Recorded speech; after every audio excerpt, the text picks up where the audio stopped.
Continuing with magnetic effect of current, we will study now the force between two current carrying conductors placed near each other.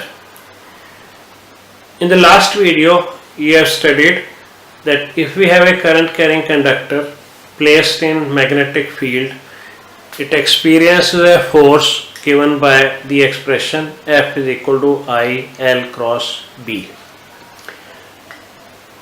This we will be making use of in our present video.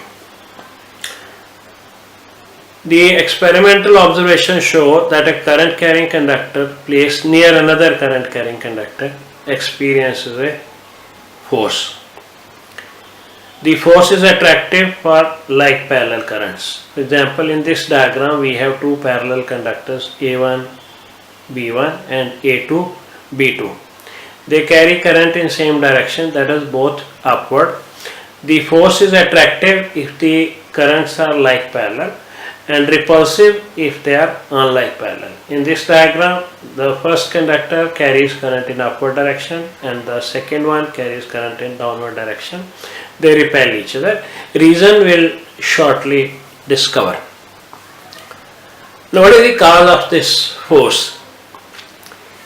Each current carrying conductor is placed in magnetic field of the other.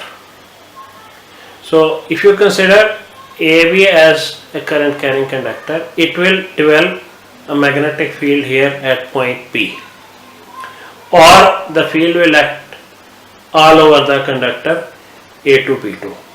So, A2B2 can be assumed as a current carrying conductor placed in magnetic field of A1B1. Therefore, it experiences a force. The force will be given by the formula F is equal to I L cross B. Now, let's get expression for the force. We already know that magnetic field due to an infinitely long current carrying conductor at a distance r from it is given by the expression mu naught I over 2 pi r.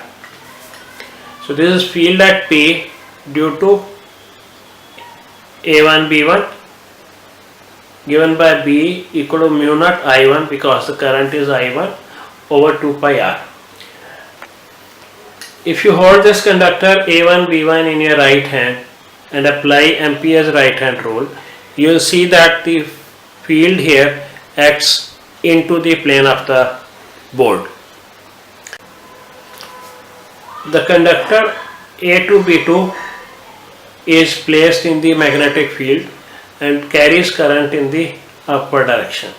To find the direction of the force, you can use Fleming's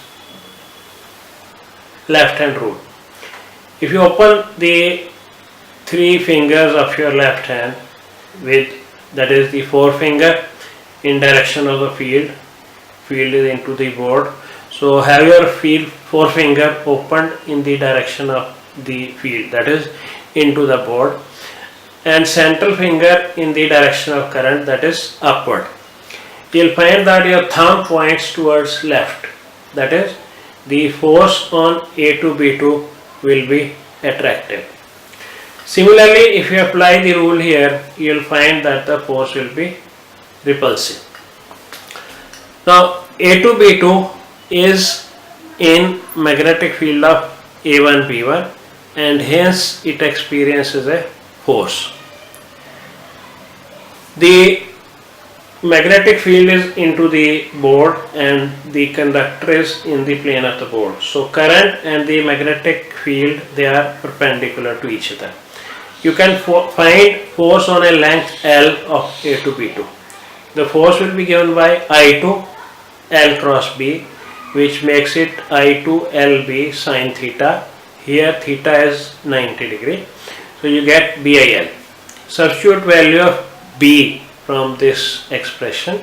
So the force on a length L comes out to be mu naught I1 I2 over 2 pi r into L. Sin 90 is 1, leading you to this expression. Or the force per unit length F over L is given by mu naught I1 I2 over 2 pi r. We know that every action has equal and opposite reaction. So if you apply third law of motion, A1 B1 will also experience an equal and opposite force, that is towards right. Here the force will be attractive, here it will be repulsive. It should be remembered that this force is a very weak force. We can use this expression to obtain definition of ampere, the SI unit of electric current. The unit of current in SI system is ampere, which we will now define using this expression F over L is equal to mu naught I1 I2 over 2 pi r. Suppose each of the conductors carries current 1 ampere, that is I1 equal to I2 equal to 1 ampere, and the conductors are separated by a distance of 1 meter. Then F over L, or force per unit length, is given by 4 pi into 10 to the power minus 7 value of mu naught for vacuum into currents 1 and 1 over 2 pi, the distance is taken as r. The force comes out to be 2 into 10 to the power minus 7 Newton per meter. This numerical value of the force is used to define ampere. Hence 1 ampere is the current which, when flowing through two infinitely long straight parallel conductors of negligible cross section area held 1 meter apart in vacuum, develops a force of 2 into 10 to the power minus 7 Newton per meter of the conductors. This is the standard S definition of ampere in SI system. Now, as stated earlier, the force between the current carrying conductors is a very weak force, too weak to be noticed in daily life. This we can illustrate by means of an example.